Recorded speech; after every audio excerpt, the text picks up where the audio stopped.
கண்மணி அன்போடு காதலன் நான் எழுதும் கடிதமே பொன்மணி உன் வீட்டு சௌக்கியமா நான் இங்கு சௌக்கியமே உன்னை எண்ணி பார்க்கையில் கவிதை கொட்டது அது எழுத நினைக்கையில் வாழ்த்து முட்டது ஓ கண்மணி அன்போடு காதலன் நான் எழுதும் கடிதமே.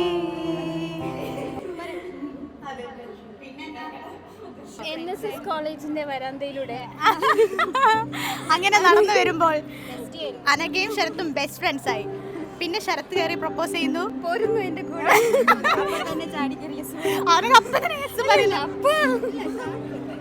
അങ്ങനെ അവര് അഗാധമായ പ്രണയത്തിലായി. നീണ്ട 10 വർഷം.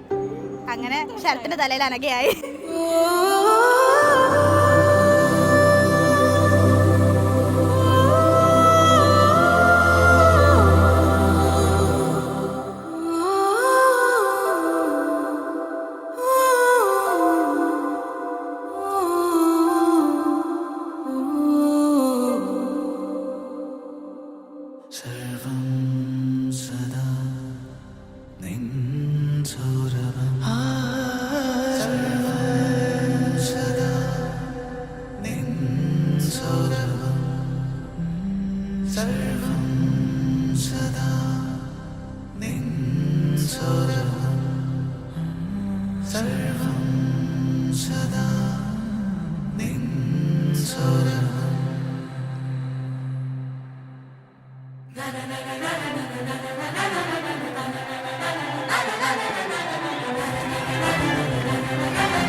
ശരത്തൊരു ഭാഗ്യവാനാണ് എന്ന് അനഘ പറയാൻ പറഞ്ഞു. എന്നോട് പറയാണ് അനഘ ശരത്ത് ഹാപ്പി